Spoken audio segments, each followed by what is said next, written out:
يا خير خلق الله والآل والأصحاب والقوم أهل الله عليك صلى الله يا خير خلق الله والآل والأصحاب والقوم أهل الله يا من له البرهان وخلقه القرآن يا هادي الأكوان يا محمد رسول الله عليك صلى الله يا خير خلق الله والآل والأصحاب والقوم أهل الله I walk to his mosque from afar to Medina that shines like a star. His love left in me a scar. He's Muhammad Rasulullah. عليك صلى الله يا خير خلق الله والآل والأصحاب والقوم أهل الله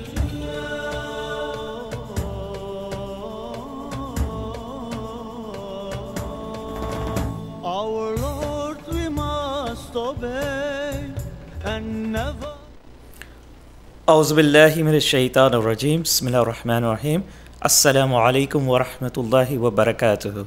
You're listening to Revive FM on www.revivefm.co.uk, also online through the website and various platforms. You can also watch us live on Facebook, just type in Revive FM UK, and also on YouTube as well. So welcome along, my name is Zaheer Haque and you're watching the sports show live on Revive FM. So I'll be with you every Saturdays 2 p.m. to 4 p.m. You can also call in live on 0333 444 0940. That's 0333 444 0940.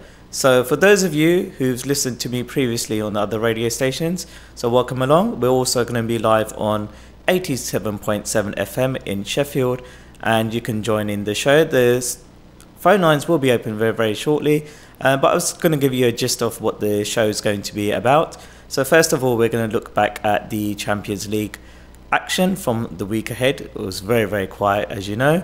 And then we're going to look at the Premier League games that are going to take place in England over Sunday from 3 o'clock, as all the teams play at the same time. And then after 3 o'clock, we'll look at the latest in the cricket between England and Pakistan. And I will take your calls after a few minutes. So I hope you enjoy the show, and I'll try to keep it as light-hearted. And I'm sure you'll be with me every Saturdays 2 p.m. to 4 p.m. So let's start off with what happened during the week. We had the amazing match between Liverpool and Barcelona. And for those who've never heard me before on other various platforms, I'm a huge Liverpool fan and have been a fan of them probably for the last, say, 35 years, if not earlier. So as you can see, it's going to be more Liverpool-centric show, and then you'll be able to gauge. But I'm very, very balanced, believe it or not. Although I'm a huge Liverpool fan, but I like to give credit where it's due. So let's look back at the game for those of you who didn't watch the game. Liverpool were 3-0 down from the first leg against Barcelona. So yeah, 3-0. And in this match, Mohamed Salah and Roberto Firmino were injured. So Liverpool already had a very, very big task to overhaul the 3-0 deficit. So in this match, what happened was, as I mentioned, Liverpool had to overturn a 3-0 deficit, and it would have been a Champions League history as well. But alhamdulillah, I'm saying that because obviously brothers were playing in the game, that Liverpool managed to do that, and boy, I was going mental. It was a few minutes after I finished my iftar when all those goals by Gini Wijnaldum went in. So Liverpool scored early on through Origi in the first 7 minutes, and then Gini Wijnaldum came on in the second half and he scored 2 goals in about 122 seconds. So I'm doing this from memory. And then shortly after, he made it 3-3, And then after that, brilliant genius play by Trent Alexander-Arnold, who took a very, very cheeky free kick. And luckily, Origi was in the right time in the right place, and he was clicked on, and that's what happened. So that was a brilliant, brilliant match, and it's nothing I've seen before like that. So that was an amazing game, 4-3. I'm still recovering for it, and alhamdulillah, Isha was straight after and Taravi, so my heart levels went down, and alhamdulillah, that was awesome. And then the following day, you would have thought it was going to be a very, very quiet game.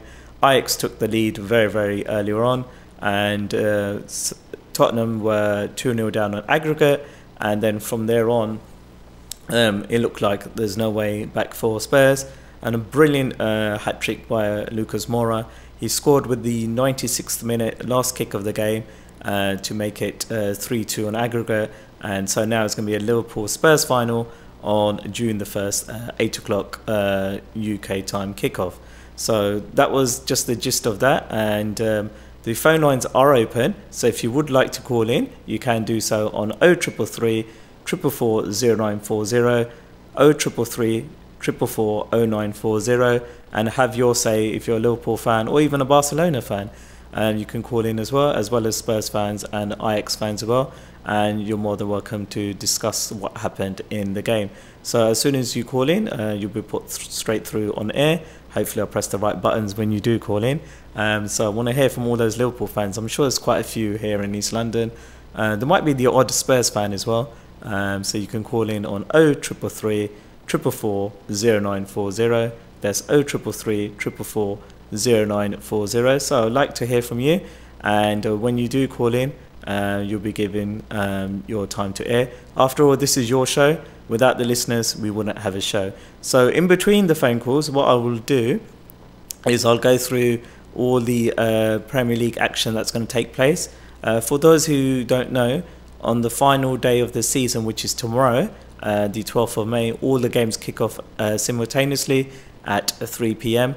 And obviously there's only one big major issue that needs to be sorted: who win the Premier League. So at the moment, Man City are 1 point ahead of Liverpool in the league, and if miraculously Man City draw and Liverpool win, then Liverpool will end 29 years of hurt. And I know how it feels, because I've witnessed Liverpool win the league last time in 1990, and I still remember 89 when we lost at home. So let's not dwell on that. And you can call in on 0333 444 0940. So in between then, I'll go give you the stats of what's happening in the Premier League over the weekend, and then you can also call in and you can join the studio live phone in. So let's start with what's happening in the Premier League over the weekend. So I've got some stats for you, because I know my listeners, my listeners like stats. So let's see what stats I have for you today, if my phone gives me all the information I need. So let's look at the first game that's going to take place tomorrow in the Premier League, and we can go from there. And I will update you regarding the cricket. I haven't forgotten. I am checking the scores, but we'll leave the cricket to the second hour after 3 o'clock. So let's look at the football that's going to take place tomorrow, and let's concentrate on what fixtures are taking place, and then we can go from there. And like I said, whenever you're ready, you can call in on 0333 444 0940. So as I mentioned, we talked about the Champions League. So the first game tomorrow is Brighton against Man City. Like I said, Man City in very, very good form, and they're 1 point ahead of Liverpool in the league at the moment. The next game is Burnley against Arsenal. Then it's Crystal Palace against Bournemouth, Fulham against Newcastle, Leicester against Chelsea, Liverpool against Wolves, Man United against Cardiff, Southampton against Huddersfield, and also Tottenham against Everton, and lastly Watford against West Ham. I think we've got a caller on the line. Let me see if I can press these buttons. Assalamu alaikum. Who am I speaking to? Oh, you there? Sorry? You there, Iqbal? Okay, welcome to the sports show on Revive FM. What would you like to say? I just want to like talk about transfer news, like about Ander Herrera leaving Manchester United. Okay, yes, go ahead. Like it is really frustrating because like we letting like Ander Herrera like going for free when there's like so many deadwood like in this club, like Ashley Young, Phil Jones, like these men are like 100k a week, and then people are just talking about Ander Herrera leaving for free, and then because he wanted a new contract about 200 grand a week, the board are like, no, you can't pay 200 grand a week. But you mentioned Ander Herrera. He's done quite well for you. For those of obviously, as you can imagine, on my show, not everyone's a sports fan, so I'm just going to update the people who you're talking about. So Ander Herrera plays for Man United, and I take it you're a big Man United fan. Yeah. Okay, yeah. So there's transfer talks. Where have you seen the transfer talks? Where is he going to? PSG. Okay. And what you said, you're very, very unhappy about that. So obviously Ander Herrera, from what I've seen for Man United, has played very, very well. And you said the deadwood you're referring to is in your back four. Am I right? Yeah, like Ashley Young, Matic, Lukaku, Alexis Sanchez. Like because like Ander Herrera wanted like around 200 grand a week. Yes. When he was on 70 grand a week, we let his contract run down, and the board are not like giving him a new contract because it's a cheaper option when Phil Jones, he can't defend and he's on like a 5-year contract or something like that. Ashley Young is on a 100 grand contract and he can't go forward, he can't cross, and he can't even defend. Like that's what I don't understand. So what do you what do you think? You know, like I was watching the Ajax game. I don't know if you saw the Spurs Ajax game, and you saw Danny Blind playing really, really well for Ajax, and obviously they got to the semi-final. Yeah. So do you think he was taken, you know, asked to leave a bit earlier than he should have done, or do you think he wasn't the right fit for Man United? I'm not sure. I think I like Daley Blind by his pace. He just lacks so much pace, and I think in the Premier League, you need pace in the Premier League. But you see, you say that sometimes, if you look at historically some of the players, they never had pace, but their thought process and the way you're distributing the ball, you know, from the back toward the forward line was very, very good. So sometimes, yes, nowadays the way Premier League is, you need quick players, but if somebody's reliable on the ball and he's got very good ball skills, surely that counts for something, doesn't it, nowadays? Yeah, it does. Yeah, it does, but I think like with Daley Blind, I think we never kind of used him as well.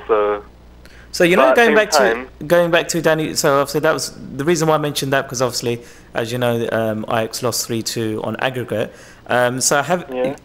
What do you think? You know, because everyone was raving about, oh, Solskjaer is going to be our manager, and once he's got the job, you guys have been struggling. So what's going on there?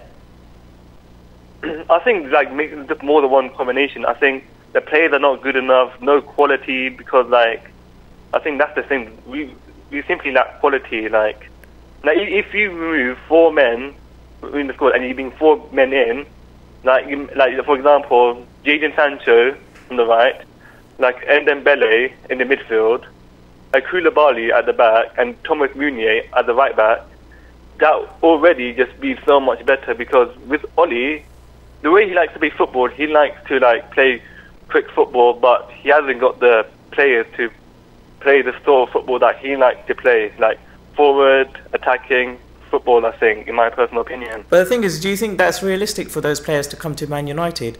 Is it because obviously you had the Mourinho effect, obviously he didn't leave a good effect for your team, but do you think that's realistic the way Man United have been playing this season and over the previous years? Do you think they're actually going to go out and spend that money, and if those players are actually going to go for Man United, why wouldn't they go to either Liverpool or Man City instead? Yeah, that's the thing, because I think the players let Oli down, because I think if we had Champions League football, in my personal opinion, I think we would sign people like Jadon Sancho, your Cardis, your Verrattis, your Ndembele, your Koulibaly. I think now in the Europa League, I think it's going to be a lot harder to spend money or find good players. Because you guys were on a good run, so what happened after that? Because you were looking good that for an outside bet for top 4, even though you've been 6th for most of the season. What happened after that? I think it's just like tired for me. I think it's tiredness.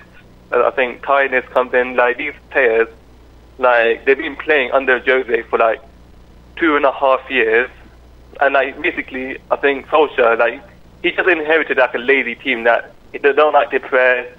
And then Solskjaer came in, and then like he worked their socks off, and then all that they've been running, and then I think there's tiredness. I think, and also these men are just simply are not good enough. They're showing the lack of quality they've got as well. Brother, can I take your name again? Because in the beginning, I don't think you clearly said your name. Oh, he's there. Ozair. Yeah. Yeah, Ozair. From the team you've got at the moment, who would you say is your best 11? Best 11, I think goalkeeper. David De Gea. Yeah, there's no question there because obviously he's done well. Obviously, he's been struggling this season. Yeah. Luke Shaw at the left back. Yeah. I'll say Lindelof and Eric Bailly. Okay. Right back Delo. Yeah. I think midfield three. I think Pogba. Yeah. Herrera and Fred. Okay.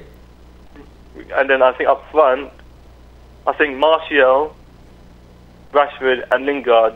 But in my personal opinion, that 11 won't really win you a title, I think. What about Pogba? Because Rashford... Yes. I was going to talk like, about... for example, like... Oh, pardon, go ahead. No, I was going to say about... sorry. I was going to say about Pogba. It's such an enigma. He played really well in the World Cup. But in United shirts, his performances have been on and off. And then obviously his agent keeps saying, he's going to go elsewhere. He might be going to Real Madrid. So do you think that's off-putting? Or do you think he's actually performing? Or do you think he's not giving his all because he's on such a high wage and a high salary as well? For me, I think he's just surrounded by like dead players. I think that's what he is, because you play Pogba with a Modric, a Cruz, and Iniesta, these sort of men.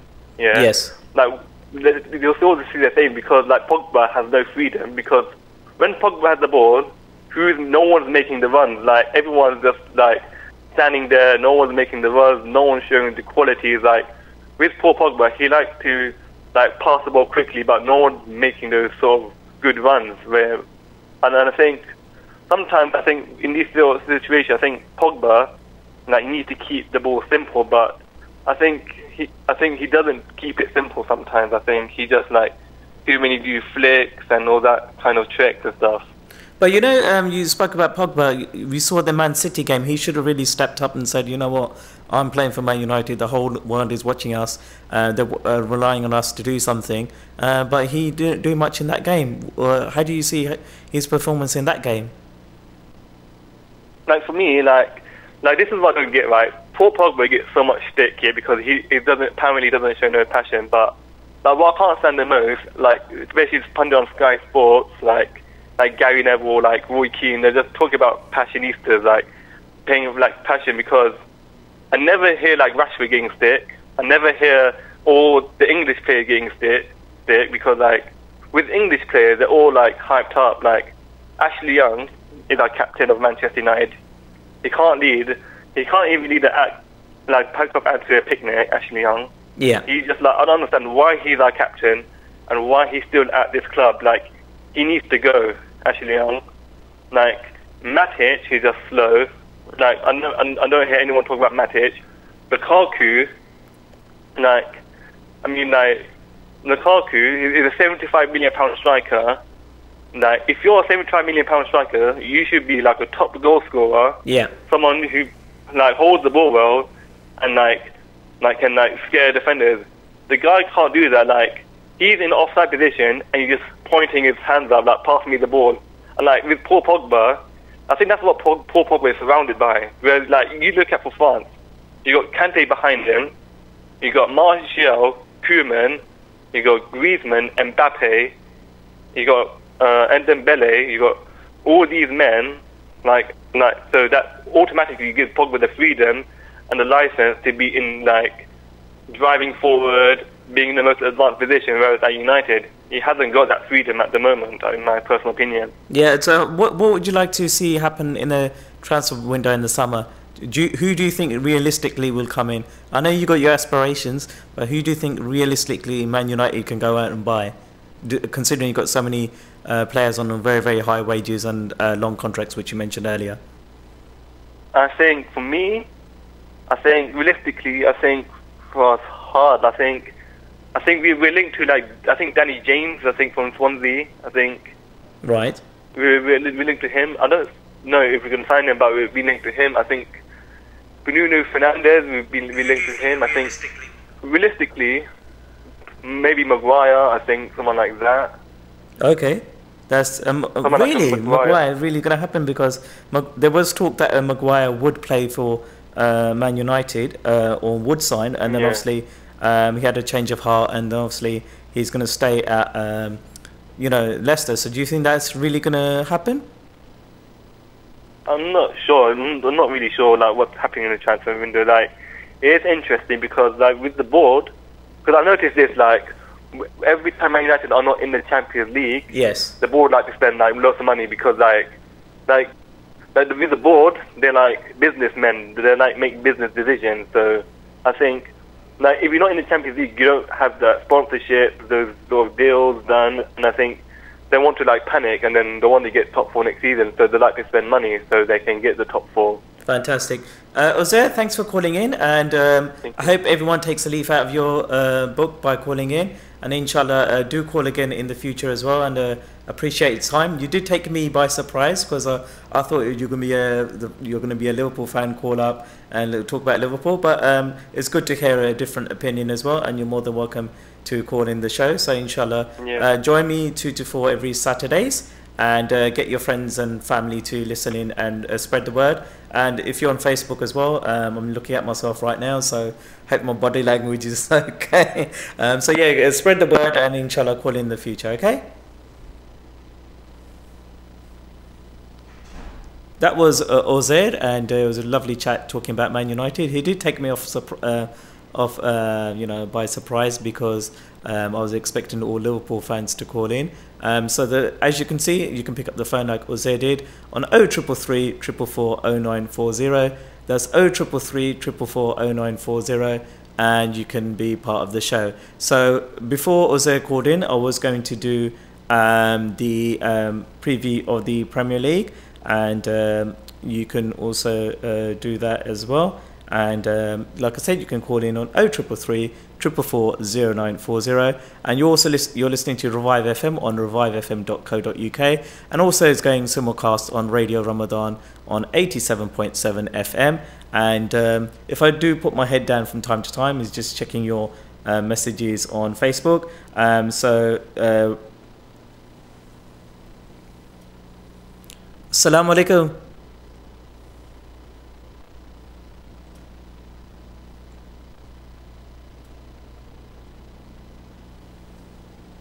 Oh, okay.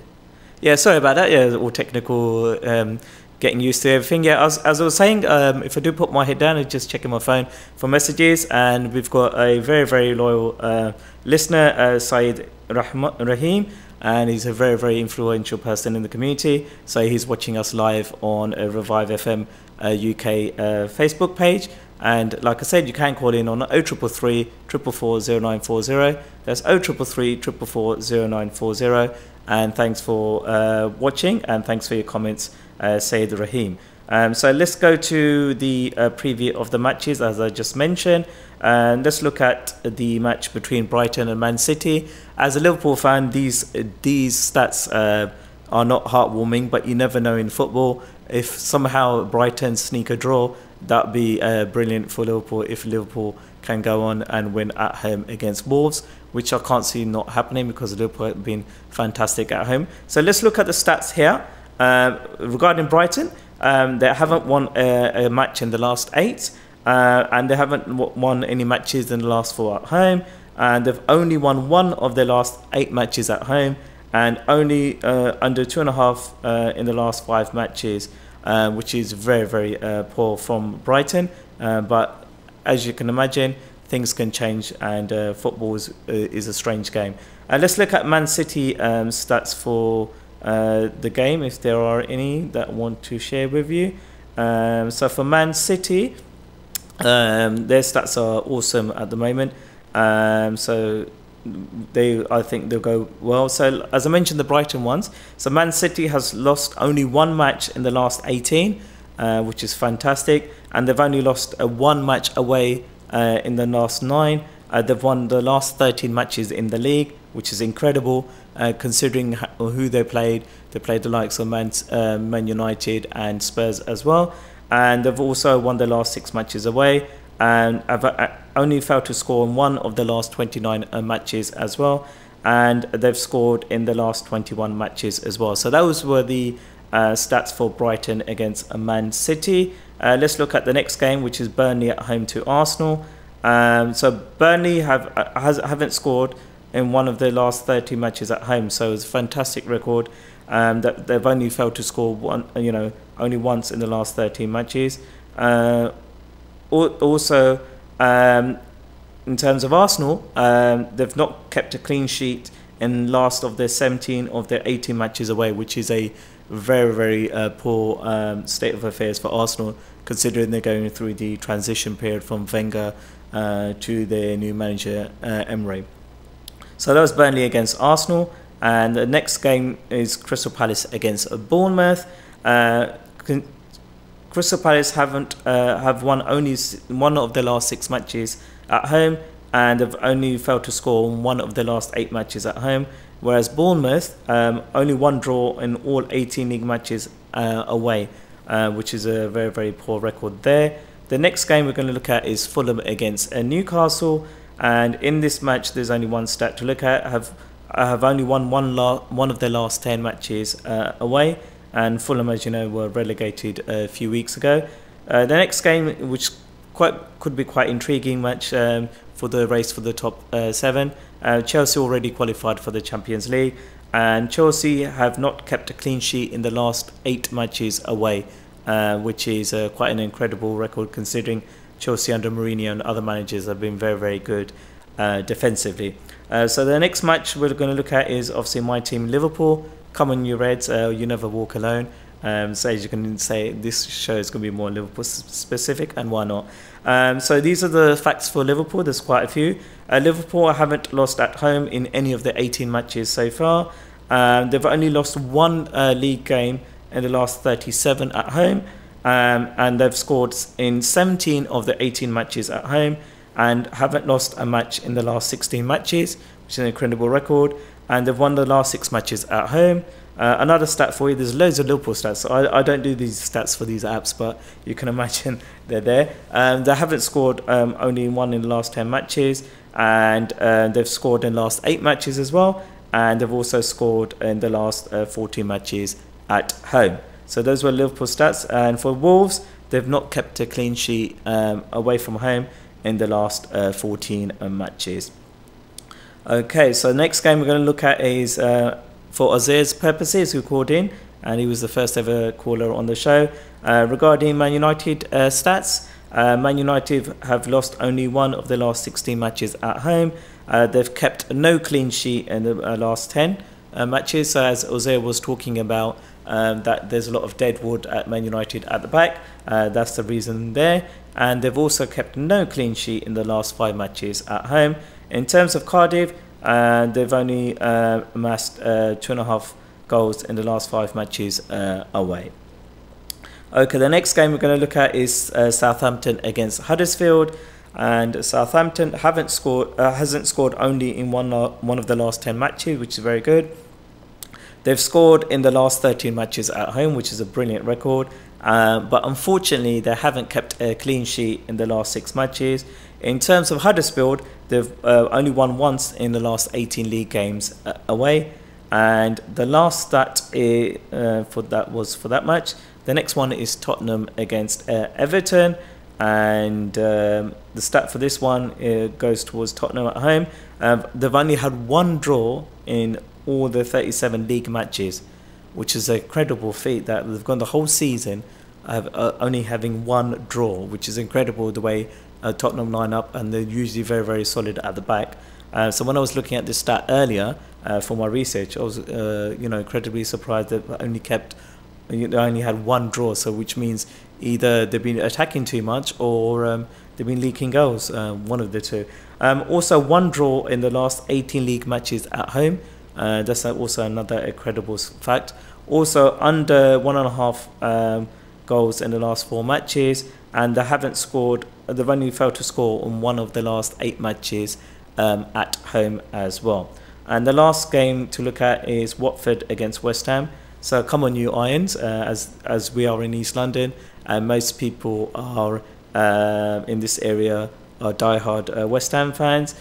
So Watford have kept no clean sheet in the last 11 matches, and also they've kept no clean sheet in the last 5 matches at home. So those were your stats, and the phone lines are open, so you can always interrupt me anytime. We will be going to a break in about 5 minutes time, for the benefit of our listeners listening on 87.7 FM on Radio Ramadan Sheffield as well. So spread the word there, and also spread the word to listen in on revivefm.co.uk. So you can watch us live on Facebook, you can also watch us live on YouTube, and you can also listen in on Mixlr and TuneIn Radio. All you need to do is just type in Revive FM UK, all one word, and just do that in a Google search, and you'll be able to listen in. And we've got brilliant shows coming up, not just myself, but we've got a brilliant lineup. And inshallah ta'ala, when we do go live after Ramadan, after Eid, and we've got a brilliant lineup there as well. So you can call in on 0333 444 0940. That's 0333 444 0940, and you can have your say. So what we're going to do is after around about 2 minutes past 3, from there onwards, we'll be talking about the cricket. So you can call in and talk about the football, talk about the Champions League, and also to mention that Arsenal and Chelsea also made the Europa League final, and they'll be playing each other on the last Wednesday of this month, and I was going to talk about that as well. So you can call in on 0333 444 0940. That's 0333 444 0940. You can also text in on the show on 07851 391 365. That's 07851 391 365. Or you can leave your comments on the Facebook page, and those comments will be picked up. If I don't reply to them during the show, please don't mind, but I will reply to you when I can. So it's 2:53 at the moment here in London, and you're listening to Revive FM. As my name is Zaheer Haque, and you're listening to a Saturday Sports Show every Saturdays during Ramadan, 2 p.m. to 4 p.m. And like I said, you can call in on 0333 444 0940. So while I wait for your phone calls, what I'll do for the next few minutes is talk about the Europa League and what happened in those matches between Chelsea and also Arsenal as well. And then if you want to call in and talk about those games, you're more than welcome to do so. So in Chelsea's game, they played Frankfurt at home, and it was 1-1 in the first leg, and in this leg it finished 1-1 as well. It went to extra time and stayed the same, and Chelsea just sneaked through on penalties, with Hazard scoring the winning penalty 4-3. In terms of Arsenal, they had a very, very easy run. They were already 3-1 up from the first leg, and they won the second leg away at Valencia 4-2 with Aubameyang's hat-trick, and Lacazette chipped in as well, and they went through 7-3 on aggregate. And I want to hear from Chelsea and Arsenal fans, how do you think that final will go? I've got a caller on the line, and let's see who's calling in. Assalamu alaikum. Walaikum salam. Who am I speaking to? Yes, it is. Yes, it's Muhib. Oh, Muhib, assalamu alaikum. Welcome to the show. Yes. How are you? You okay? Alhamdulillah. How are you, brother? How's Ramadan treating you? Ramadan is very good. Good show. I've been listening in. You're doing well. Well done. Jazakallah khair. I need your du'as and need listeners like yourself. What would you like to say, brother? I just want to say that, I heard your stats about Liverpool. And, yes. I think despite everything, it's been a very good season for Liverpool. Fantastic. Managing on 2 fronts. Amazing. I think Klopp is doing and has done a great job at Liverpool. In terms of winning the league tomorrow, I don't, based on Brighton stats and based on City stats that you went through before, I don't think anything's going to happen there, unfortunately. I do think, unfortunately, City will win the league. I've been supporting Liverpool for a very long time, and I think this is the closest they've been, but it just seems as though City have been too good over the last few games. What do you think? You see, stats one thing. Who would have thought? Is it Brother Muhib? You said yes. Yeah. Yes, Brother Muhib. Who would have thought that Liverpool would have come back from 3-0 down to win 4-0 against Barcelona, considering Mohamed Salah and Firmino were out injured? Yeah, I think the main difference is that was, despite the injuries, it was in their hands. They needed to score 4 goals. And I think tomorrow they will win, but it's not in their hands. And I think Man City, if the results tomorrow was in Liverpool's hands, then I'd be a lot more confident. Yeah, But I mean, the fact is, so you basing on. So do you think there could be a shock draw tomorrow? I can't see it happening personally. This is my I can't see it personal. happening either. But is there any positives we can take from somewhere? It's hard. It's hard. I mean, we were in this position with Manchester City, 4 or 5 years ago? That's right. Yeah. The famous Gerrard slip year. Oh yeah, And, don't remind me. Yeah, we I needed, just about got over that one. Yes, we needed City to drop points on the last day, and they didn't. So it was kind of deja vu. But we need them to. But Brother Muhib, to get to, was it 97 points, which Liverpool will, if they win tomorrow, and obviously City get to 98 if they win. It's an incredible season. We've only lost 1 game whole season, and unfortunately that was against Man City. So how do you put the season in perspective for Liverpool, considering how far behind we were last season? We were about 20-odd points, finished behind. Massive season, massive improvement. And it's just unfortunate that Liverpool have come up against probably the best team that the Premiership has ever seen in terms of Man City. I mean, they got 100 points last season. They're going to get 98 points this season. That's 198 points over 2 seasons. That's never been done.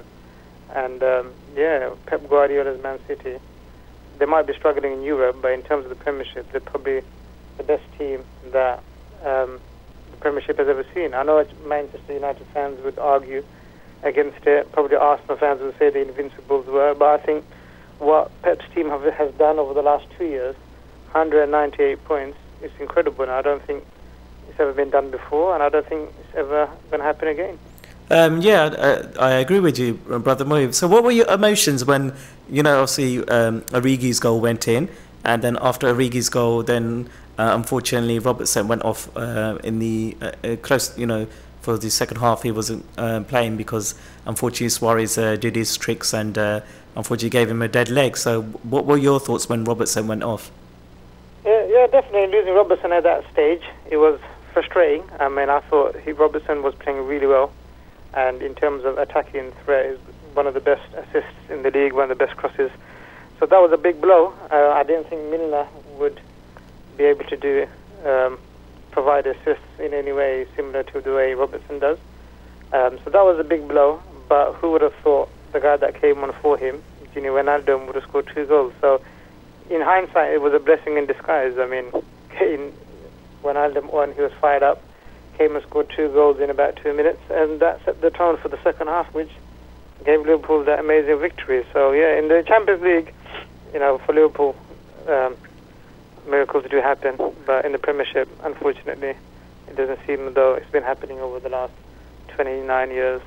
But you see, what do you think of Trent Alexander-Arnold's cheeky corner? Because I thought he's gone past the ball. I'm thinking, what's he doing? Why is he moving away? And then when that action happened, it took everyone surprised. What was your feeling at that time? It was great skill, great improvisation. He just saw there was opportunity there, and he took it. And the Barcelona defense obviously weren't ready. They were caught napping.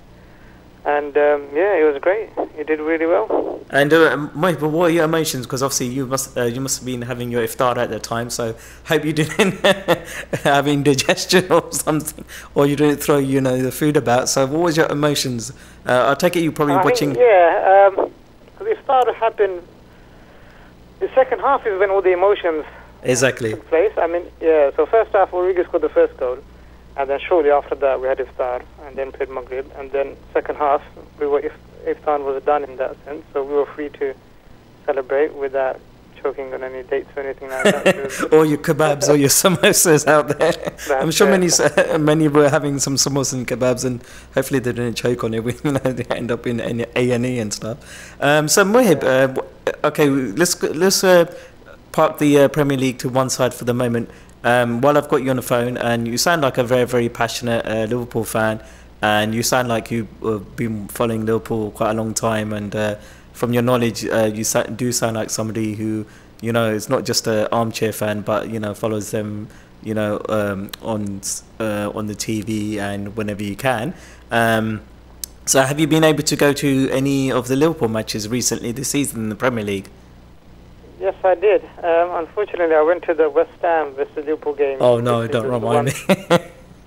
How was your experience? Let's park the result to one side. For those who are not familiar with football, it was a 1-1 draw, from my memory. Is that correct, Mohib?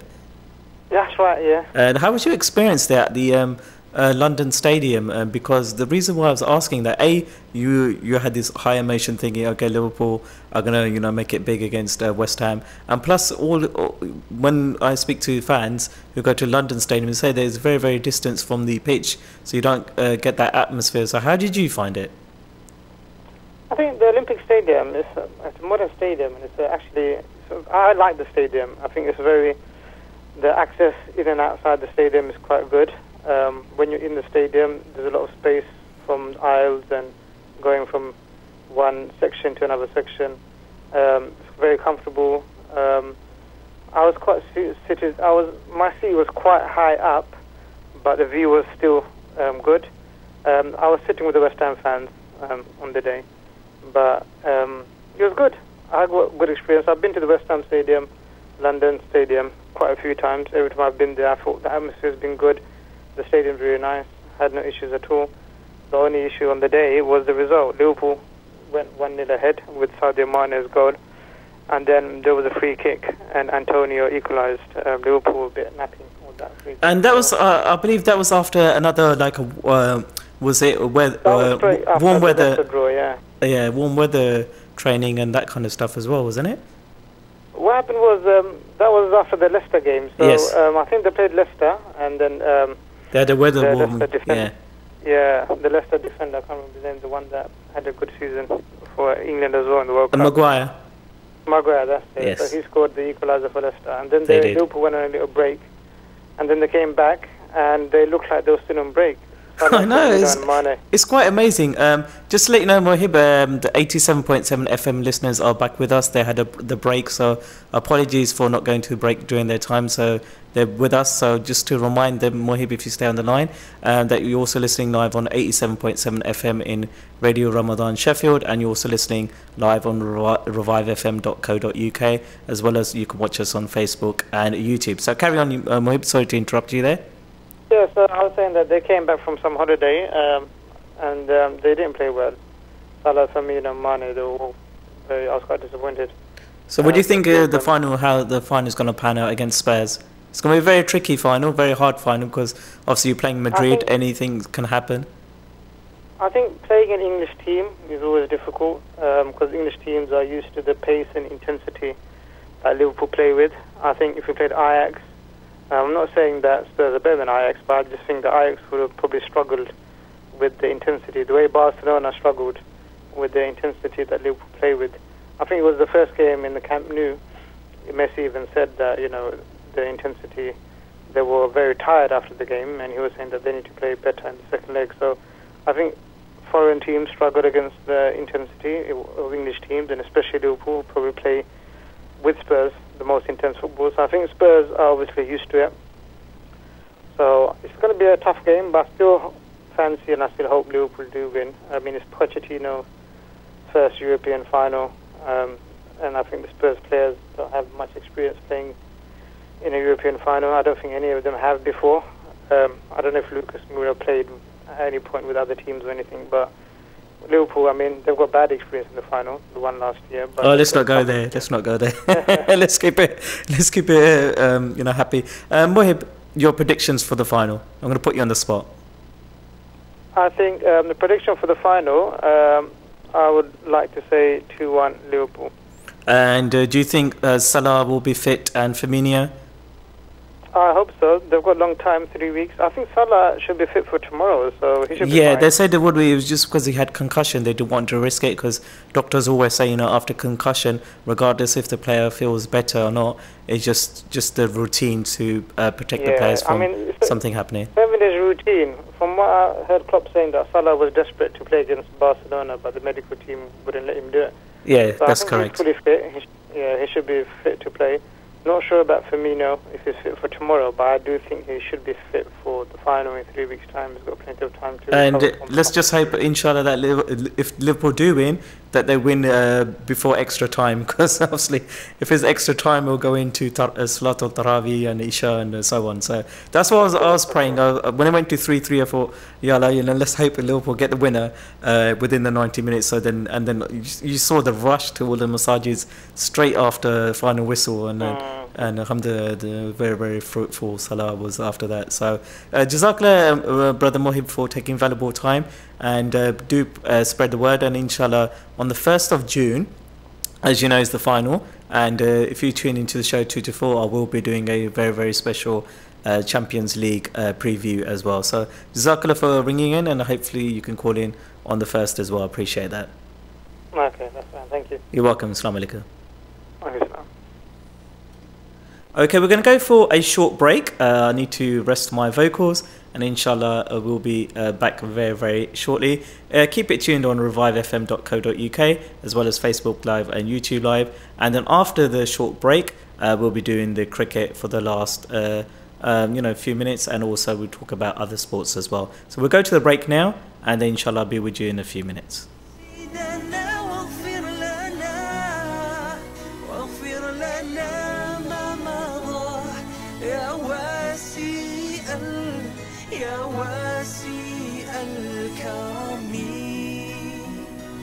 الصلاة والسلام عليك يا رسول الله نبي الله.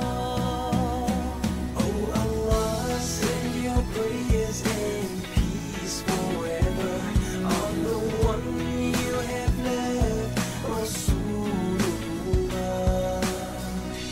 Let me tell you how the story found its name. Let me tell you how the story found its end. When he woke that day, he found by his side the scarf that Rasul had worn. When he tried to move, he moved once again. His body was finally cured.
Assalamu alaikum wa rahmatullahi wa barakatuhu. This is Zaheer Haque. You're listening to the Saturday Sports Show on revivefm.co.uk.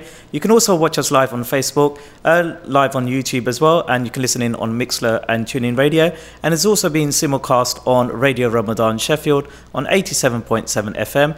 This is the very first show of Ramadan, and it's been a brilliant hour so far. The hour's gone really, really quickly, and I've had two excellent callers. Zaheer, massive Man United fan, and Mohib, a massive Liverpool fan. And now we're going to talk about cricket, and I know a lot of you are into your cricket as well. So in between now and 4 o'clock, we'll talk about cricket, and you'll be able to call in as and when you need to. If you hold on to the phones and give me a call, say after 3:15, and then we can talk about cricket until 4 o'clock, or any other sports you like to talk about. I'm just going to check my phone to see the latest, and because it's very, very rare for me not to be watching cricket while I'm on the radio, but hey, that's life. You can't be watching sports 24/7, but we can always talk about sports 24/7. So let me just check an update on what's happening in the cricket. Oh my life, it's a good job I didn't check an hour ago.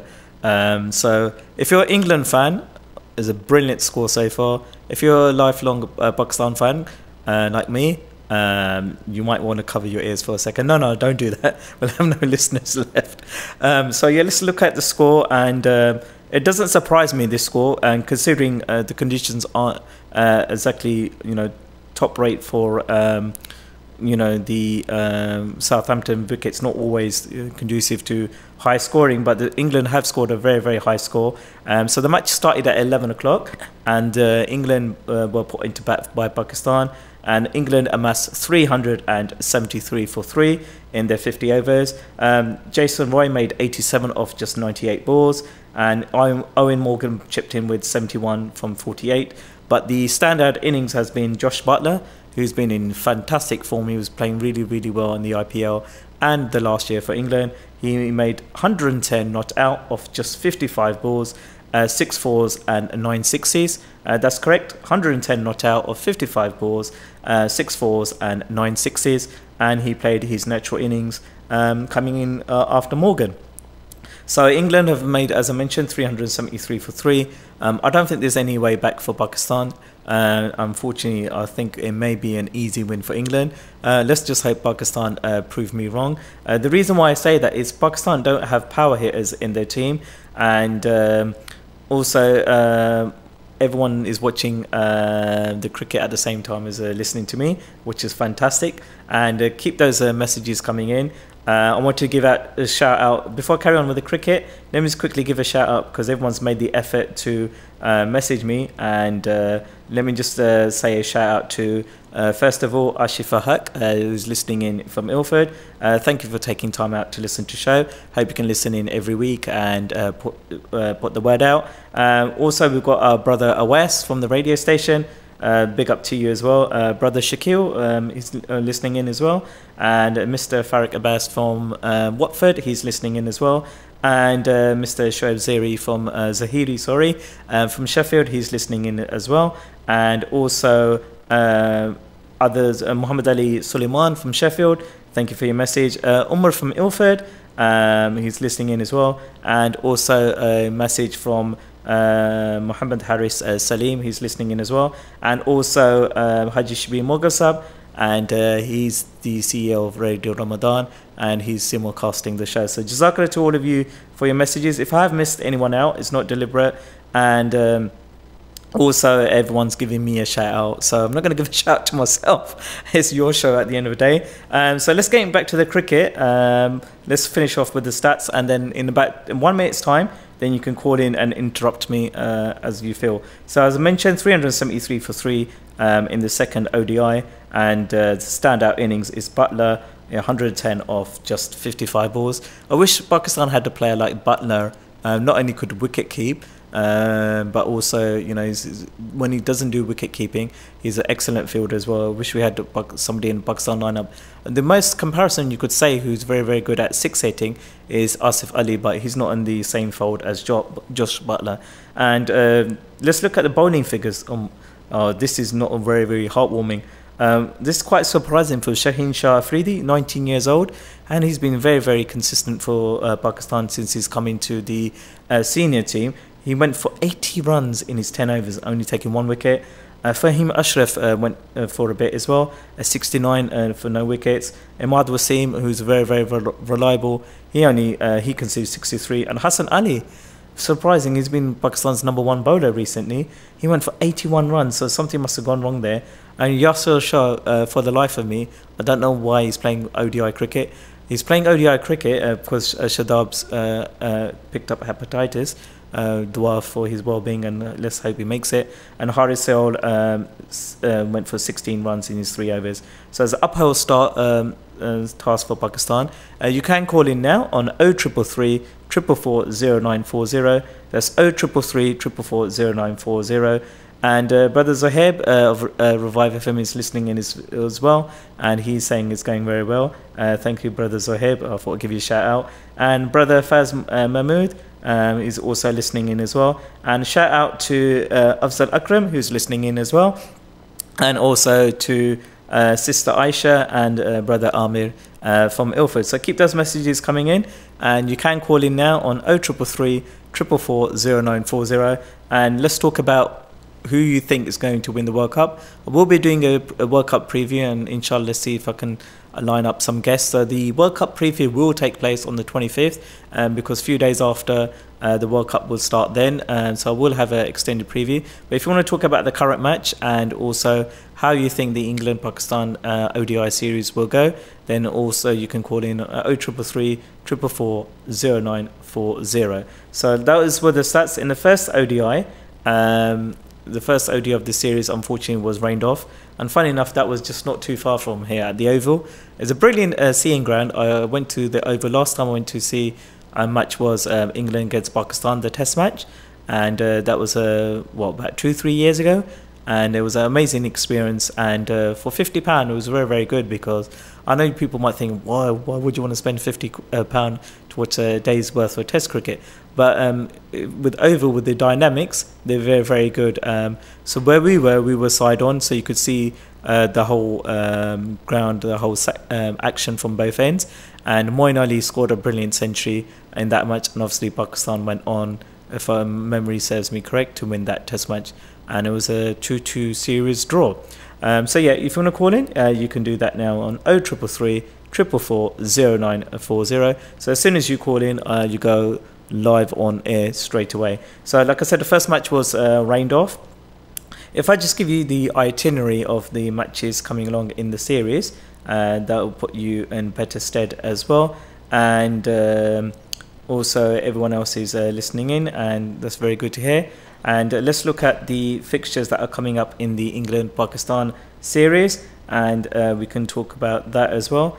And let's look at the fixtures. So like I said, today's the second one taking place in Southampton, and the next ODI will take place on Tuesday at Bristol. That's a day-night game starting 1 o'clock in the afternoon. And then the fourth ODI will be in Nottingham. That's also a 1 o'clock start, and that take place at Jummah time, 1 o'clock. How convenient, as always. And the last one will be at Leeds, Headingley, and that'll be on the 19th of May, which is a week tomorrow, and that's a 11 o'clock start. Talking about Leeds, for those of you who don't know, I don't think I've shared this much with anyone, but hey, you're loyal listeners, so I thought I'll share this with you. Talk about Headingley. The first time I've actually went to an international cricket ground to watch a cricket game, other than Valentine's Park, obviously, was Headingley in the '99 World Cup. For those who don't know, from London where we are in East London to Headingley, Leeds, can take between 3 to 4 hours, depending how fast or how good the roads are. And that was my very first experience to go and watch international cricket. It was the '99 World Cup, and it was Pakistan against Australia, and it was a brilliant game, and Pakistan won that, and that was the first time I think Abdul Razak batted at number 3 for my recollection, or he batted at number 3 throughout the tournament, and it was his highest score at that time, batting at number 3, and it was an incredible game, and Pakistan won. And I was so happy because when we were driving up, it looked so cloudy. I thought, weather up north, because I've been to Sheffield and Rotherham a few times, and anywhere around there it's always raining. So I thought, oh no, it's going to get rained off. But alhamdulillah, we got a full game, no weather interruptions, and it was a brilliant seeing ground at that time. I know Headingley has been revamped since '99, but it was a brilliant game, and I couldn't get tickets for that final at Lord's. They were going for silly prices, but I couldn't even get the normal tickets. But that was a very, very disappointing final. Pakistan won the toss, and it rained a bit. I remember it rained probably about an hour before Lords, and Pakistan silly enough to put England in, put themselves in elected to bat rather than bowl first, and the rest is history. And this is the first time the World Cup's been back to UK as a 50-over tournament, and it's been 20 years already, because it's starting at the end of the month. So like I said, so that's brilliant memories. I've been to Lords as well. I've been to Lords a few times as well. I watched Australia against Pakistan, the first time Ahmed played in the UK, and he was a brilliant bowler that time, and the rest is history. And I also went to the 2020 World Cup, that when it took place in London, with my friends as well, and we watched 2 games one after the other, and that was a very, very good value for money. So at the moment I haven't bought any tickets for the World Cup, but if I do change my mind, I will probably go and watch say Pakistan against South Africa if the tickets are available. So yeah, those were the fixtures there, and if you've got anything to say, then by all means call in, and you can stop me from talking and have your say. So like brother Uzair and brother Muhib had their talk on football, if you want any talk about cricket, you can do that as well. I'm getting some more listeners, so we've got quite a few listeners listening in. Khalid Latif, thank you for your messages, appreciated. And also Sabir Ahmed from East London, he's listening in as well. So if you want to have your say, you can do that as well on 0333 444 0940. That's 0333 444 0940. So those England against Pakistan going on at the moment. I don't think Pakistan have started their innings. As soon as they do, I'll give you a live update as we go along. One thing I wanted to talk about is Mohammad Amir. Okay, for those of you who listened to me previously, Mohammad Amir, obviously he had his indiscretion. We're not going to talk about that for legal reasons. And then what my view was, that he was integrated back into the Pakistan team. At that time I said to myself, look, if somebody has done something, then by bringing him back into the team, what you're doing is you're setting that as an example and saying, okay, you can do whatever you want, you've served your punishment, you can come straight back into the Pakistan team. So I was against that. But when he came back in the team, I said to myself, he's back in the team, let's support him 100%. Okay, so yes, he's had a horrible year in ODIs, but to not even pick him for the World Cup squad is not a no-brainer for me, because he won us the Champions Trophy final from his performances, during the tournament and also in the final. And yes, he's been in very, very poor form. Why would you want to drop him from the team? And to make it even worse, he hasn't even, although he's in the squad for the ODIs, you haven't played in the T20 or even the first ODI or even today's ODI. What kind of logic is that from the Pakistan Cricket Board? So I'd like to hear your views on that as well.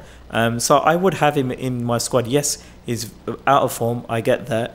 But in English conditions, you need people who've proven themselves. He's played in county cricket as well. Why wouldn't you want to play him? For me, it's a no-brainer as well. Okay, so what will happen in about 2 minutes time, at 26 minutes past, we're going to go for another break for a few minutes. So when we come back after that break, I want all the phone lines to be jammed, and I want your opinion as well. And then also I'll give you my prediction for now, who I think may win the World Cup, and might be a surprise to you, but not to me, because I watch a lot of cricket as well. So I want your say. So get the number down, write it down. It's 0333 444 0940. That's 0333 444 0940. Just save it in your phone and put it on redial. And like I said, when we come back from the break around about say 27-28 minutes past, then I want you to call in and have your say as well. Shafqat Mirza has also messaged in from Sheffield saying, mashallah, very good show. Thank you very much for that as well. And yeah, so that was one issue I wanted to talk about, Mohammad Amir. What's the logic in that? And the other thing is Jeffrey Archer. Okay, he played very well against Pakistan, and he's qualified from Pakistan and he's from the West Indies. Qualified for England, and he's originally from West Indies, so he's qualified and he played in the ODI. This guy bowls 92 to 93 miles an hour consistently, and he's not even playing in the game today. And it was very, very disappointing for the fans, because when the fans called in, announced that he was not playing, they found it quite odd that why he's not playing, because he's not in the World Cup squad either. but he looks a really, really good talent. If he works on his game, I think he'll be a real threat for England, and I think they should put him in the squad for the World Cup, because you need bowlers who've got sheer pace in there as well, and to get the bowlers on the batsmen on the back foot as well. So those are two things I was going to talk about: Jeffrey Archer, Mohammad Amir. And if you want to talk about any other cricket as well, you can do that. And the show will be with you until 4 o'clock. And inshallah, next week I do have a guest lined up, and they'll be part of the second hour. So if you've got any tips you want to know about sport fitness, and how to manage your sport fitness during Ramadan, then obviously you can message the team, and we'll pass on the message to our guest speaker next week. So we're going to a short break for a couple of minutes so I can rest my voice, and then you can have a little rest as well. And then when we come back from the break in about, say, 28 minutes past, I want all the phone lines to be jammed, and I want you to talk about the cricket. So let's go to a break, and inshallah after the break then we'll carry on from there.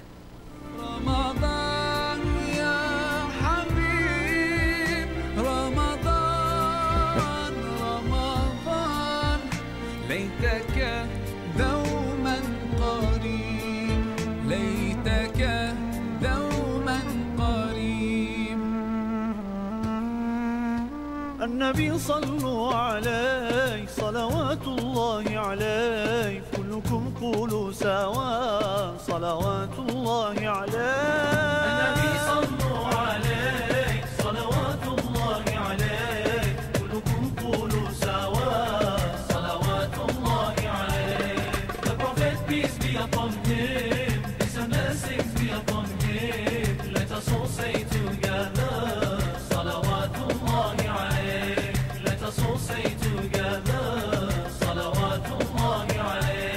if you want your life to be blessed, then blessings to him you must send. If you want your life to be blessed, then blessings to him you must send. When you hear his name mentioned, salawatullahi alayhi, salawatullahi alayhi, salawatullahi alayhi. The Prophet, peace be upon him, peace and blessings be upon him. Let us all say together, salawatullahi alayhi.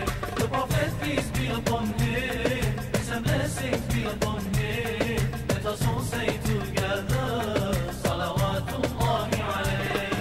An-Nabi sallu alayhi, salawatullahi alayhi. Kullukum qulu sawa, salawatullahi alayhi. An-Nabi ya sami'in, i'lamu ilma al-yaqin. An-Nabi ya sami'in, i'lamu ilma al-yaqin.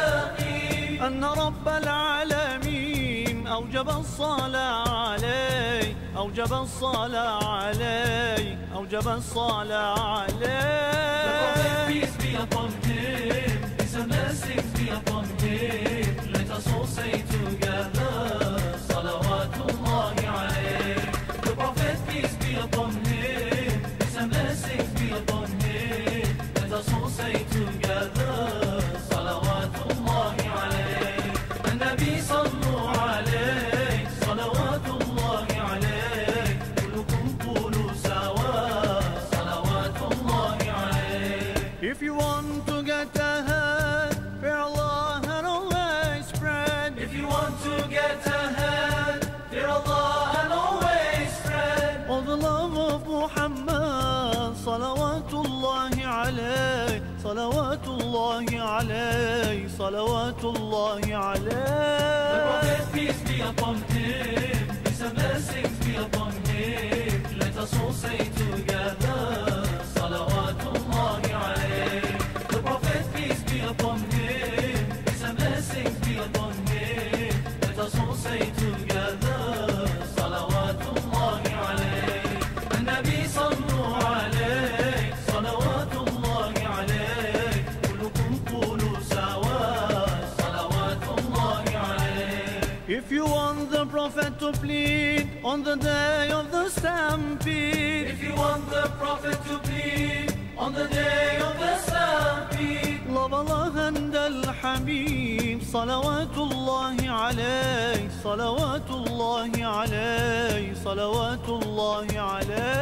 The Prophet, peace be upon Assalamu alaikum wa rahmatullahi wa barakatuh. You're live again on revivefm.co.uk. Also, you can listen in live on Radio Ramadan Sheffield on 87.7 FM. You can also watch us live on YouTube and Facebook. Just type in Revive FM UK. My name is Zaheer Haque, and you're listening to the Saturday Sports Show every Saturdays 2 p.m. to 4 p.m. And before I go ahead with the rest of the show, with the cricket phone in, the phone lines are open on 0333 444 0940. That's 0333 444 0940. I've got in loads of messages. Jazakallah to everyone who's messaging. If I have missed anyone out, it's not deliberately, as you can see the messages coming through, so many at a time, and I will personally give out a shout out once I get a chance as well. So let me give out the shout outs I've got in front of me right now. First of all, Sheikh Rais Ahmed is watching. Jazakallah for your comments. Sadar Shafqat Khan, who's very, very influential in the community, is watching as well. He said, mashallah, looking great. Jazakallah for that. We've also got a cricket correspondent from up north, Sumir Munir Butt. He's watching in live as well. From journalism, we've got Kamran Pirzada. He's saying, mashallah, you're doing a great work. We've also got Muhammad Shafaqat, who doesn't need any introduction. He's one of the biggest journalists and radio presenters in the UK, and he doesn't need an introduction. If he's watching and he's enjoying the show and he's saying, mashallah, Zaheer Haque, bro, on form. So Jazakallah, I hope he calls in because he loves his cricket as well. And also we've got others listening in. I've got loads of other messages, so if I don't mention them, they might not let me get back into Ilford today, or let alone East London. So let me see what other messages I've got. Brother Muhib, he messaged in as well. Brother Amir Ijaz messaging saying, Salam brother Zaheer, very good show. I'm glad there is a decent sports show during this month of Ramadan to get us through the day. You have made the last hour pass quickly. Like Muhammad Amir, my name is Amir and I'm from Ilford. Just wanted to ask you and the listeners a question. Do you think Pakistan team over the years have improved? We used to see Imran Khan, Waqar Yunus and Wasim Akram. He goes on to say, I feel they were the best days for our Pakistan team. Also, just to add on, I was a pace bowler and a number 3 batsman. And the message is quite long. And Jazakallah for taking time out, Brother Amir from London, for your message. Brother Mohib, who called in, he also messaged on Facebook as well, so I really appreciate that. One of my school friends is listening all the way from Barcelona. I don't know how he does it, Brother Ilyas, and he's enjoying married life and is enjoying Barcelona. I'm waiting for him to give me a personal invite out in Barcelona as well. So he's listening in as well. Brother Akmal Sadiq, he's listening in from he's listening in from Kent as well. So he's taken up his valuable time. And Hashim Khan, he's listening in as well. So thank you for all the shout outs. So the phone lines are open. I'm surprised nobody's called in to talk about the cricket on 0333 444 0940. While I wait for you to call in, going back to what Brother Amir from London, his long message he just sent me. Brother Amir, first of all, if you look back at the Champions Trophy that Pakistan won, we were very, very terrible against India. We got actually thrashed by India in the first game, or one of the first games, and look at the way we came back through our bowling.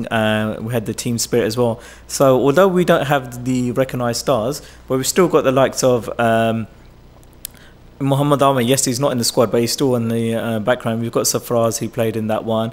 We've also got Hassan Ali. We've also got Fakhr Zaman, and obviously Babar Azam as well. So we've got all these players playing.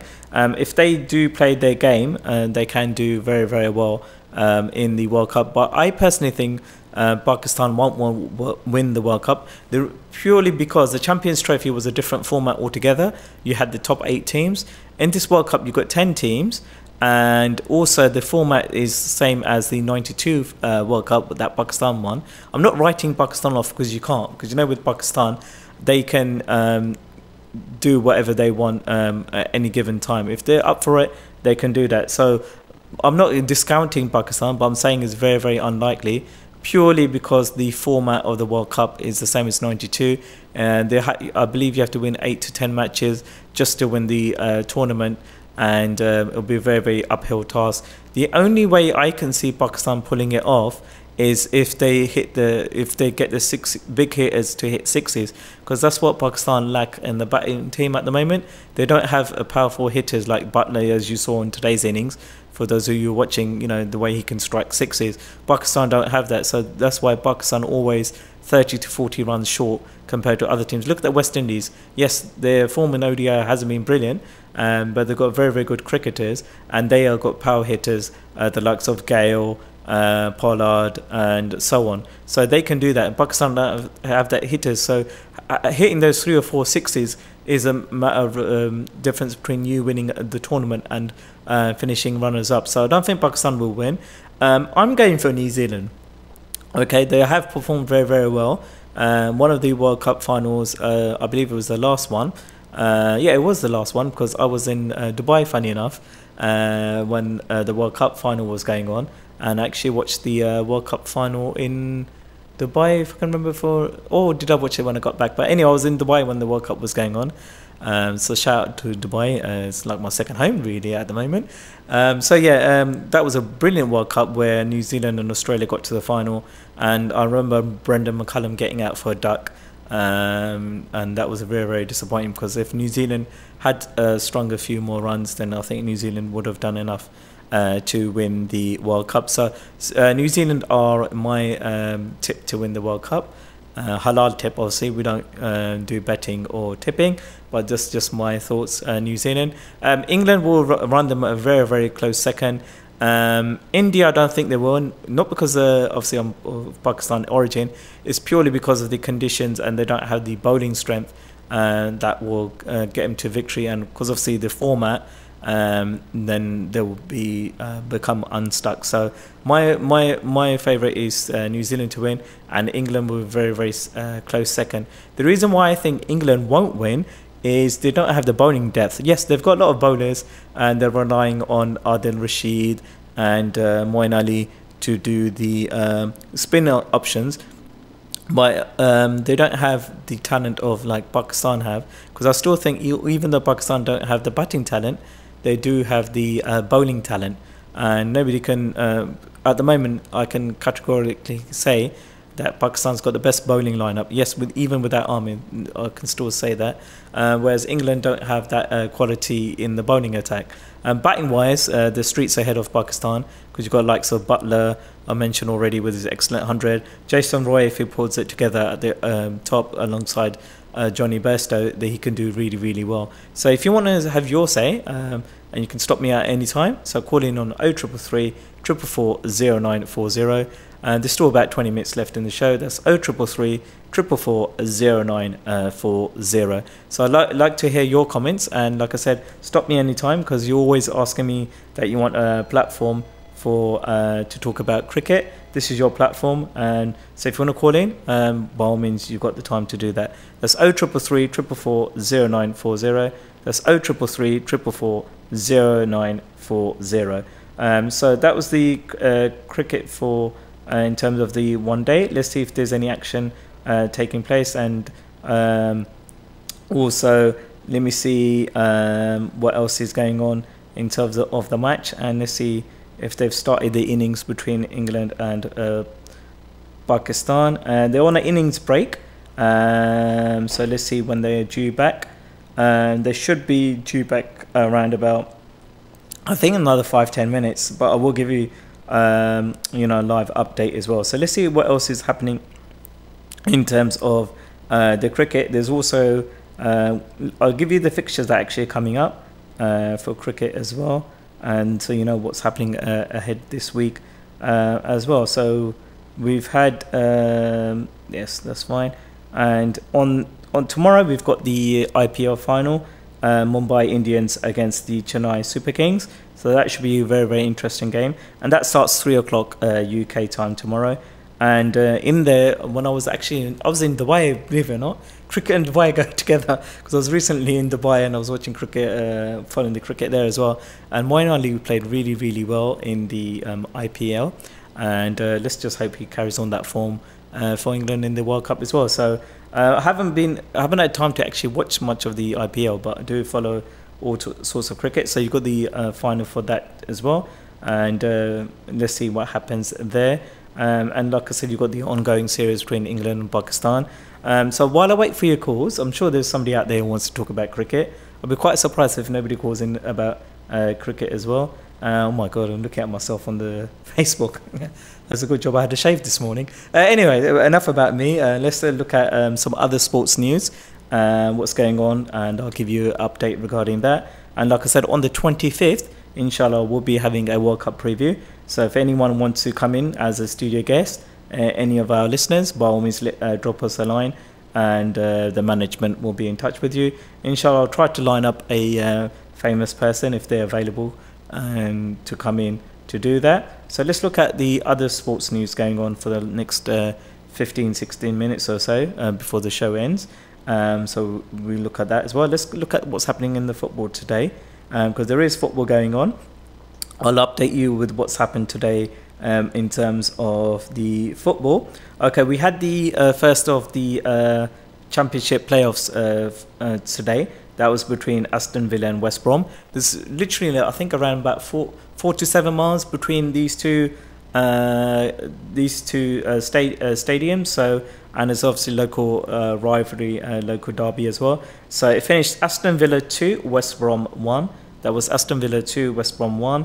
And Gale scored after 16 minutes to put West Brom 1 up. And then Horian on 75 minutes. And then Abrahams with the penalty on 79 minutes. And then Gale got sent off for having 2 yellow cards on the 88th minute, which can be a very, very big blow in the return leg. And it finished Aston Villa 2, West Brom 1. So I'm sure there must be some Aston Villa and West Brom fans out there who were interested in that result. So it's quite surprising, that result, because West Brom earlier in the season beat Aston Villa. Actually, I think they took 4 points off them this season already. So for Aston Villa to come back, they are the form team at the moment, and it finished Aston Villa 2, West Brom 1. And Tammy Abrahams, he's been in sensational form. If there's any Chelsea fans out there, they would know about Tammy Abrahams. He scored 26 goals. So that was in the football. And the other playoff match will be tonight, Derby Leeds. That starts 5:15. So that's the football to update you. Let's see what else is happening in the sports world. Also, you've got the Challenge Cup 6th round matches going on. You've also got the Formula 1 happening on the weekend as well. And so let me just talk about the Formula 1 for you, because I know there's loads of Formula 1 fans out there. And that's the Spanish Grand Prix just outside Barcelona. And it's Bottas beats Hamilton to pole. So Bottas finished in pole position. He drives with a Mercedes alongside the reigning champion Lewis Hamilton, and who finished second. That's also for Mercedes. And Sebastian Vettel finished third for Ferrari. So that's going to be quite an interesting race. And there are also talks that this race may be moved somewhere else in Spain in the future. So let's see what happens there. So that's quite interesting, because Bottas has been playing really, driving really well this season as well. So if you've got any thoughts on that, you can do that as well. Let me know your thoughts on the Formula 1. Also, at the moment, Ireland are playing West Indies, and Ireland made 327 for 5 in their 50 overs, and West Indies are going fantastically well on 73 for none in the 10 overs. So they only require another 255 in 40 overs. So that's looking good for West Indies at the moment. So they're ahead of target there as well. So if I just give you the information regarding that as well. So for Ireland, Balbrain made 135, Sterling 77, and O'Brien 63. So he made a round ball century, Balbrain. Sterling was dropped badly on 10, and then he made 50 of 75 balls. If West Indies chase this score, be the highest in ODIs as a successful chase. And previously, Ireland were thrashed by 196 runs in their previous fixture. So at the moment, Shane Hope has made 26, Ambrose 44. So they're going well at 73 for none. So yeah, that's going there. And let's see if there's any other stories regarding Pakistan cricket or any other sports. And like I said, you've got about 12 minutes left, because we're going to finish at 56, and then we go to a break, because obviously we've got our next show coming up soon as well.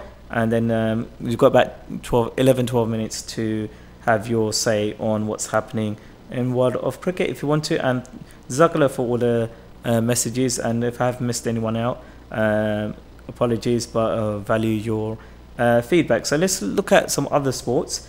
Let's see what happening in sports as well.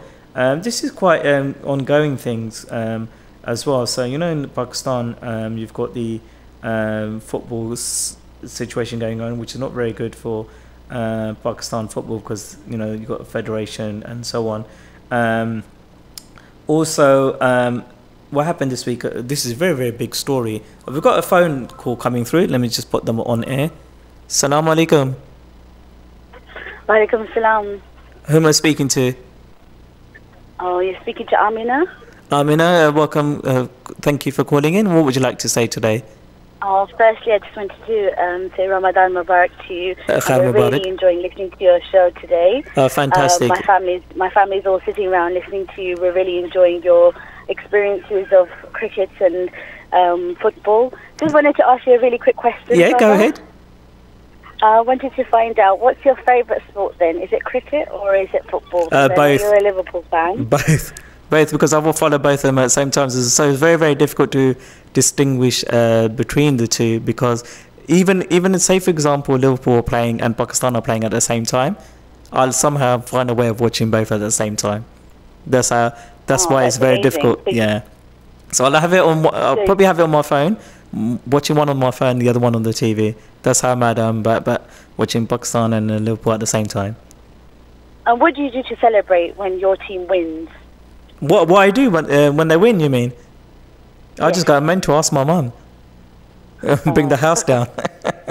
So I'm very, very passionate. I'm sure we can hear you. Yeah. And I think the whole Ilford can hear me when I'm celebrating.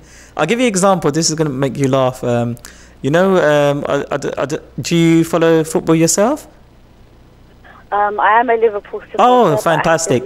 Oh, fantastic! That's good to hear. I don't watch it every time, but I'm a Mo Salah fan. Oh, fantastic! So I'll give you an example. A few weeks ago when Liverpool played away to Southampton on a Friday night. Yep. And this is shortly after Salatul Maghrib, I think it was, or Salatul Isha. I can't remember which one. One of the two. Anyway, so I as soon as I leave the masjid, and I shouldn't be doing this, but I'm going to share a little secret. So I watch my football on my phone or on my TV, depending on where I am at the moment. So obviously, if it's a Salah time, what I usually do is I switch from my TV onto my phone and watch it all the way up to the masjid gates. Then obviously put my phone away, and then obviously Jamaat takes precedent. So go to masjid, do your Jamaat, do your Salah, do your Sunnah, everything, and then obviously when you leave the masjid, the phone's, once I left the gates, the phone's back on. And when I literally got round the corner from the masjid, that's when Salah made that amazing goal against Southampton, and I was cheering up and down. Thank you for sharing your tip.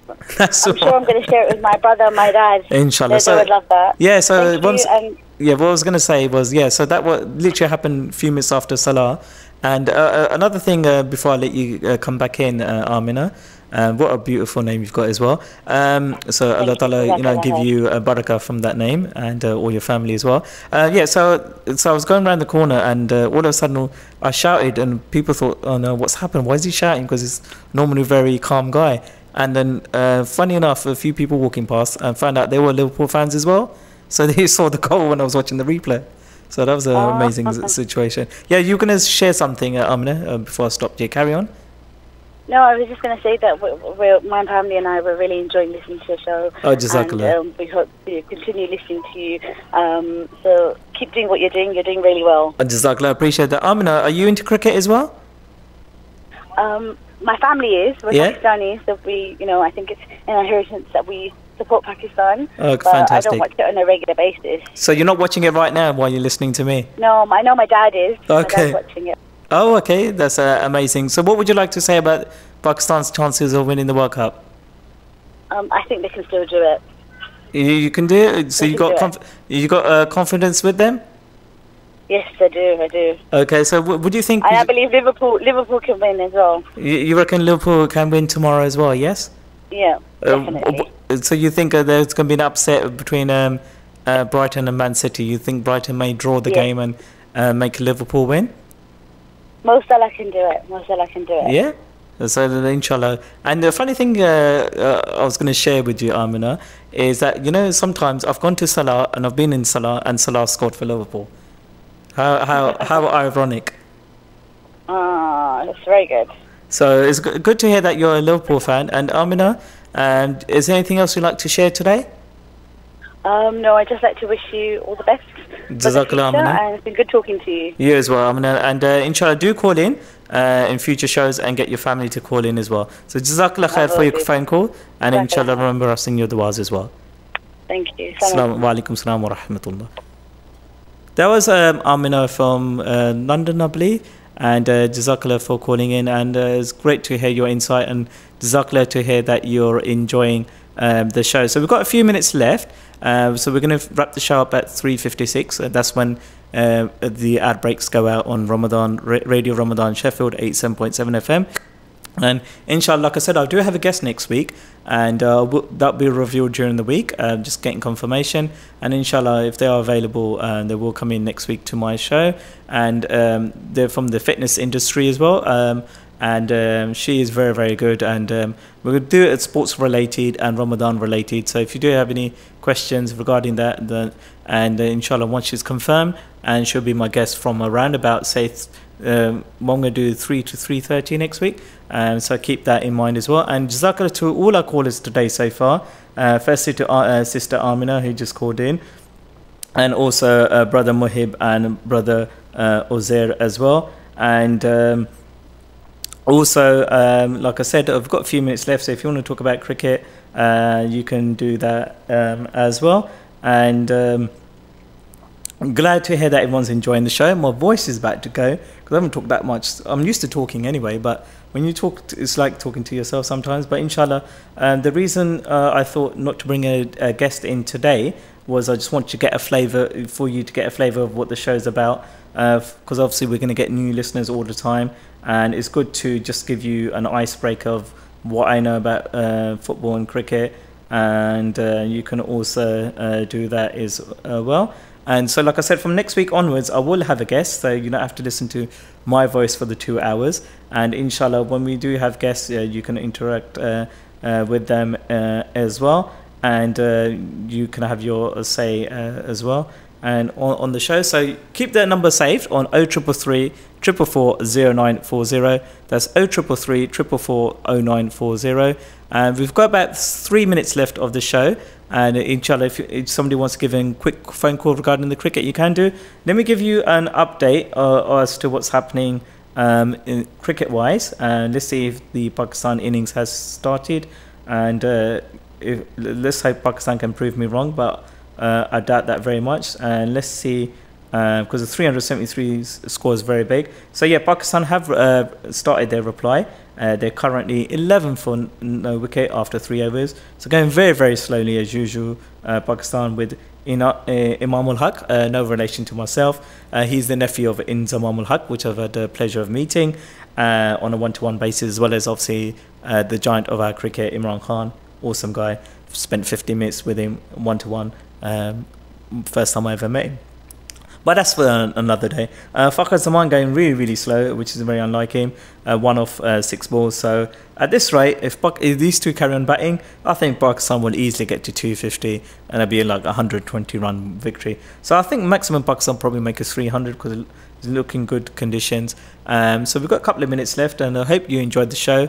Inshallah ta'ala, I'm sure you're going to spread the word, and let's make the not my show, just my show, but the radio station a success. And inshallah ta'ala, in July onwards we're going to be on FM as well, so you've got listenership there, but I'll let the management talk about that. So it's been a pleasure being part of the show, and like I said, we talked about the football, talked about the cricket, talked about the F1. I'm into loads of sports as well, so obviously we've got Wimbledon coming up in June as well. So next week my plan is, inshallah, if Liverpool win, I'm going to bring my Liverpool scarf in. It's always there on the side in my room. So make dua for Salah and make dua for everyone as well. And like I say, if Liverpool win next week, it's going to be a mad show. It's just going to be a Liverpool-centric show. And then also next week we'll also talk about the ongoing England-Pakistan, because it would have been the third and fourth one day would have been played, and then obviously we're looking forward to the fifth ODI as well, and then obviously we'll look back at the F1 race. It's not going to be very interesting, this F1 race, because if you look at this circuit, it's not much overtaking you can do on this circuit as well. So we're approaching the last minute or so. So first of all, I wanted to say Jazakallah to the management of Revive FM for giving me a platform, and I feel deeply honoured. And please, all of you, remember me in your du'as that Allah Ta'ala, through the wasila of our noble Prophet Sallallahu Alaihi Wasallam, makes the radio station a success, me a success as part of the radio station, and obviously our listeners are going to be the success story for the radio station. So if you want to get involved with Ramadan, during Ramadan or beyond, you can do so by contacting us through the website at revivefm.co.uk. So I want to say Jazakallah once again, and inshallah I will be back with you next Saturday at 2 o'clock, and inshallah ta'ala with lots more, and I want your interaction as well. So Jazakallah khair to everyone, and have a lovely Ramadan, and remember us at iftar. Assalamu alaikum wa rahmatullahi wa barakatuh.